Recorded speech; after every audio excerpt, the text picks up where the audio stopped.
So, good morning, everybody from Chicago. Yeah, it's 2 a.m., but, when you work the night shift, you have your hours all mixed up. But I'm going to AEW World's End in about, 10 or 15 hours, and I'm really excited for this pay-per-view. I really want to say that, with World's End, it's a very important show to AEW because, first of all, this is like the end of 2025 for AEW. What's going to happen next year? Who's going to be a big star next year? What are they going to accomplish next year? Like, this is supposed to set that all up. And then also, there's a huge break in their pay-per-views. Then their next show is in March, and definitely the show really has to matter. It has to send people home strong. And I'm also a little concerned because I know a few years ago they had the Devil storyline, which was poorly received, and then also last year their Fatal 4-Way for the AEW Championship, Orange Cassidy, Jay White, John Moxley, those people were stinking up the rear really, and they put them all in a world title match. So hopefully this year, they have really strong winners, and then also they have a really strong card. But speaking of the card, there are 4 matches that I do want to see. I want to see the Fatal 4-Way. You have Strickland, Samoa Joe, Hangman, and MJF. And, these guys are really great talkers. They've been champions before. They have a story with each other. I'm also hoping MJF wins because I think he's the strongest of all of them. And he also builds new stars. Mystico, Mark Briscoe, Ricky Starks, and a few other people, and Wardlow have benefited by working with MJF, so ultimately you need to have that wrestler that's like, okay, anybody who works with me becomes bigger and stronger, really. Okada versus Takeshita. This is actually a really, really great match because both of these have won the New Japan tournaments, and then also too they've both been former IWGP champions. Okada is kind of like that arrogant prick, and then Takeshita is this person who's like this up and comer type of person, really. And then also Don Callis is the only person, he's like a ring announcer, but he's going to interfere, really. So it's a really interesting dynamics. And hopefully Takeshita wins so we can get Kyle Fletcher versus Takeshita, like friend versus friend, really. So it'll be a really interesting, dynamic. The other match I want to see is Darby Allin versus Gabe Kidd. I like Darby Allin a lot. He's kind of been a little repetitive with like a lot of hardcore matches. He was in a fish tank. He went through a burning table this year.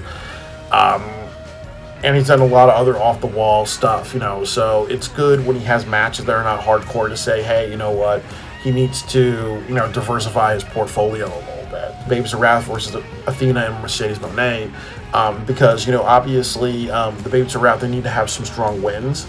So, beating Athena, who's been holding the ROH title for 3 years, and Mercedes, who's been the AEW, who's been holding over 12 titles in AEW, she's been holding titles from the independents, I think then that's a strong look for the Babes of Wrath. And, I've really enjoyed my time in Chicago. I went to Billy Goat Tavern, which was famous for that Saturday Night Live skit with John Belushi, the one that went cheeseburger, cheeseburger, cheeseburger, Pepsi, Pepsi, Pepsi, or something like that, really. So, I had a triple cheeseburger another day, a few days ago. It was really awesome, really delicious, nice and greasy, reminded me a lot of Shake Shack.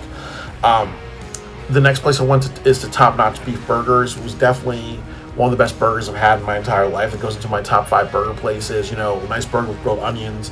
Their root beer float is over the top. I went to the Chicago Museum of Art, and I saw my favorite Francis Bacon painting.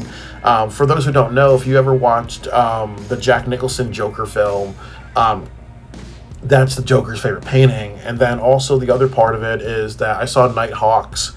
They also had like this really like avant-garde exhibit with like these, really weird jackal or mouse looking statues, and spoil myself and get a banana split afterwards because, it's the holidays, why the hell not? I went to the Balloon Museum. It was really avant-garde, very colorful, very vibrant. It honestly felt like, I was in another world, really.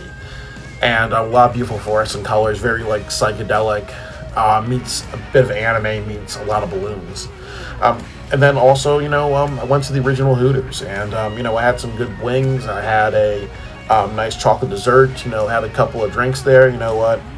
When there's a Hooters, I got to go to Hooters. When there's a Waffle House, I got to go to a Waffle House. I'm Rick James, bitch. I do whatever the hell I want. So the other thing that I did in Chicago is that I went to the Willis Tower, and definitely I saw some really awesome views of Chicago. It's also a really cool place because you can actually see 4 different states from the top of the tower. And then another thing about it is a lot of people don't know this, but during the Dark Knight Christian Bale actually had the balls to stand on top of the tower. That wasn't his stunt double. That was just really him. So, it's a really awesome building. And also, too, another thing about the Willis Tower is that it actually inspired the film Blade Runner. Like, Ridley Scott was really inspired by, like, Chicago and how foggy it is and all the tall buildings. So that was also definitely something that I really enjoyed during my trip to Chicago. So in about 13, 14 hours, I am going to AEW World's End. Hopefully it's a really great show. And I paid $132 for this motherfucker. And hopefully it's $132 well motherfucking worth it.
Guys, I just got an AEW World's End, and what better place to talk about it than just, an IHOP, just like I did last time. It kind of reminds me a little bit of Pulp Fiction, just like how Samuel L. Jackson and John Travolta had the conversation there about life and divine intervention. I do want to say that this pay-per-view is definitely the best World's Ends that they ever done.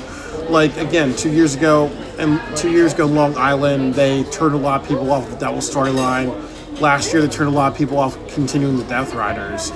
So, I do want to go over the matches, and I want to talk a little bit about it. That the Continental Classic is like the big one. So, they made a bunch of controversial choices. The first thing was that they had Okada versus Takeshita, and Okada won the match by cheating.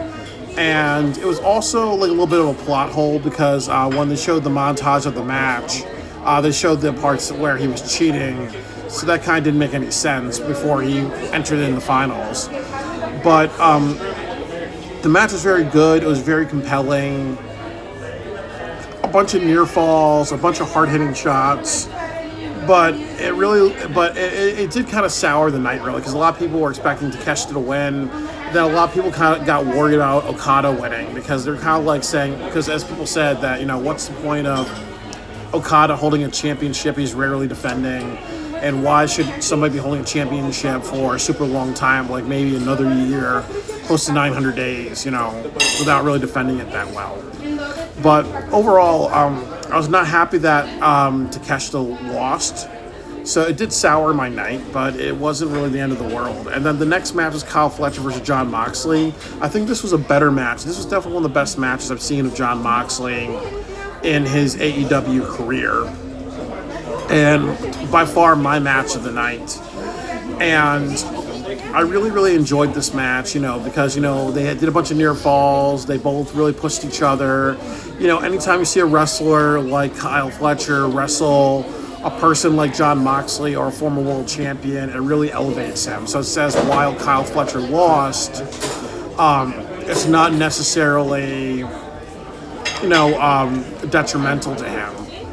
And this kind of sets up different directions. It kind of makes me think, what's going to happen is Kyle Fletcher going and Takeshita both going to become a tag team against the Don Callis family, or are they both gonna separate? Are they gonna blame Takeshita? Are they gonna blame Okada?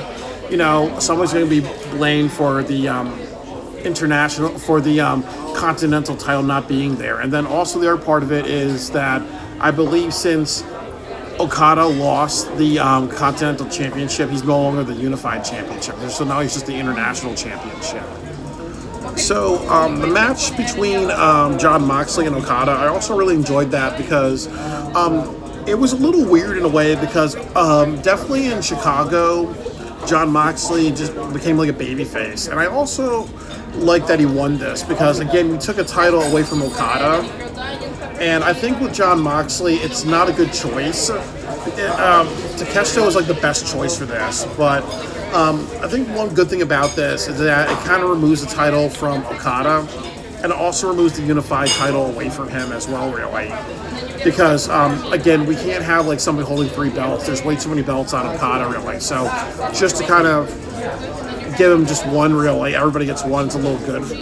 And then the other part of it is that a lot of people thought the Death Riders were going to turn on Jon Moxley.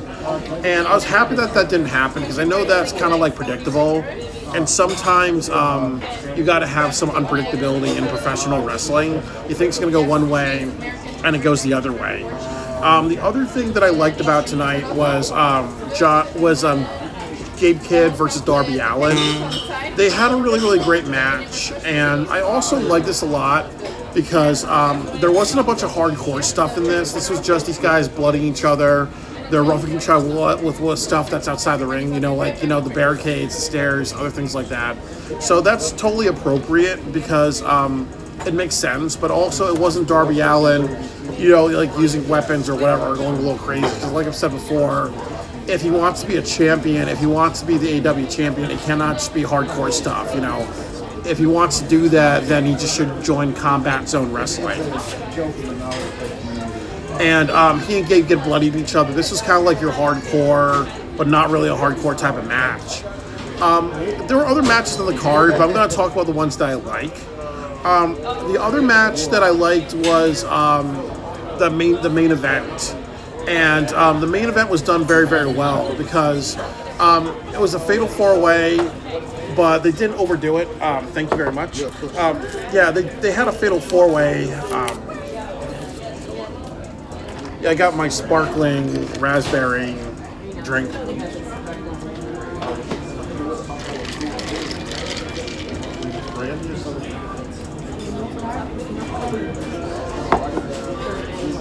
Yeah, there were 2 other matches that I liked. I also liked the women's tag team between the Babies of Wrath and Athena and Mercedes Moné.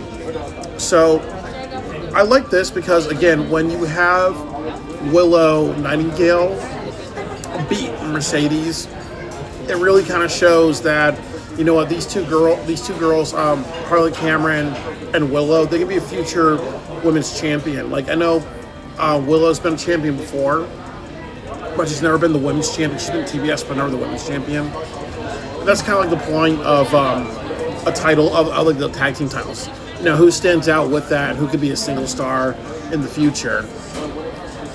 And the other part of it is that as well, like, there's this really cool spot where it looked like they did like a Tower of Doom spot with Willow and all that good stuff. And then I think there was a spot too where it was like Athena did a powerbomb with Willow and another like woman wrestler. So it was really, really cool. And obviously it made sense for Babes of Wrath to win, because obviously they just won the titles. Putting a title on Mercedes is very detrimental. People would be upset with that. And then the other match that I liked is MJF, Hangman Adam Page, Swerve Strickland, and Samoa Joe. It was an excellent fatal 4-way because first of all, they did not include hardcore weapons. Because there's a lot of fatal 4-ways that would turn into, Combat Zone Wrestling or ECW. Sometimes that's necessary, sometimes that's unnecessary. The next thing is that even though they had the ops interfere, it was very, very minimal. And that's actually good because again, you don't want to turn this into TNA wrestling where it's like, okay, we got to send half the locker room down, or we got to turn this into WCW and send half the locker room down. It had minimal interference.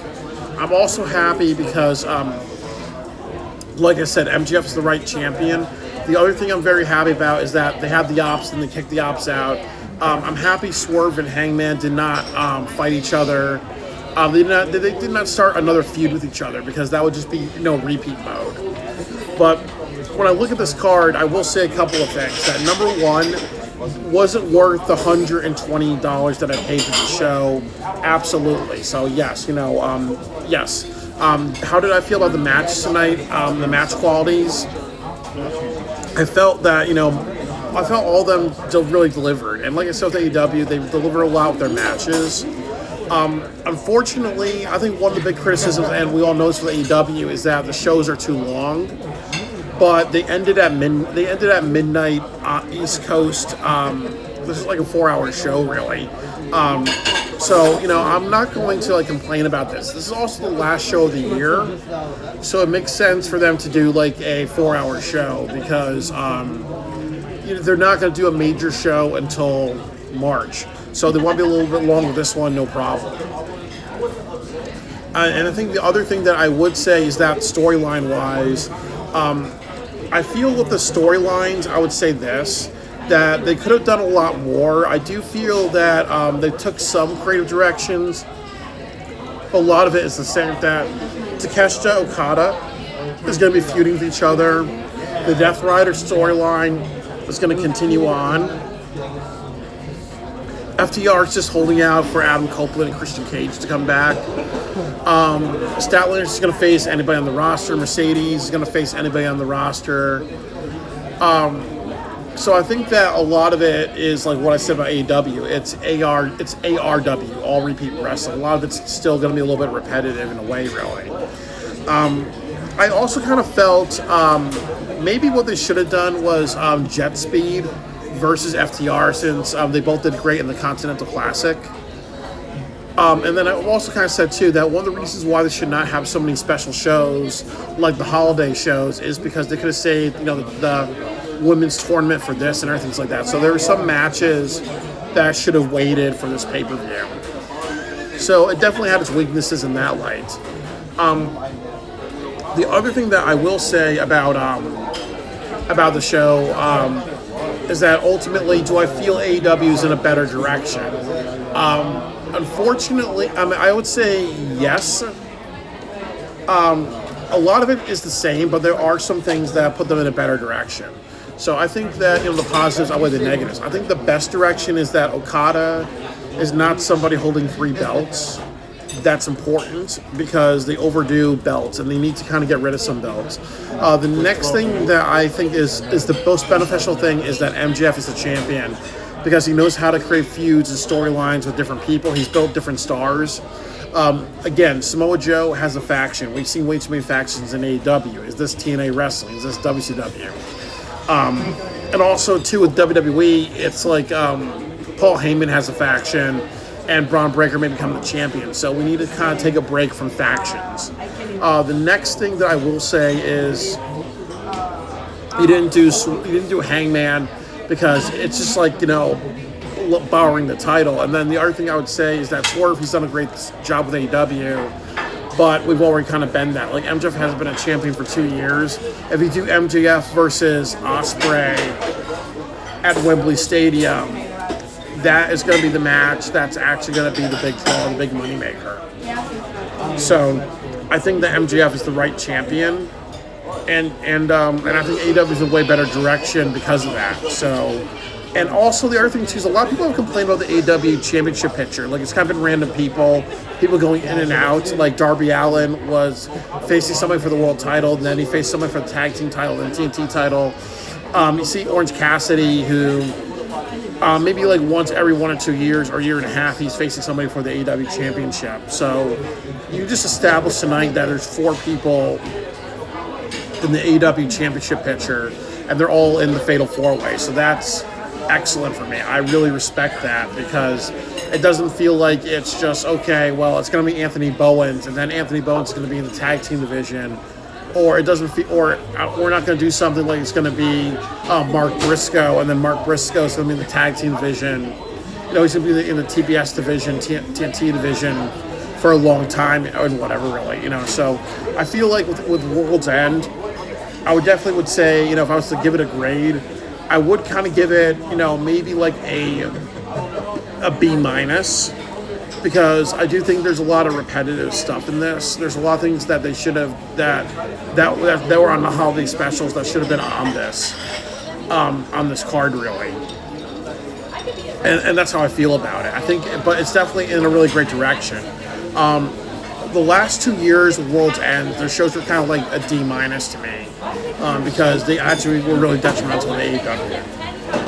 But I do feel AEW is in a better direction because of this show.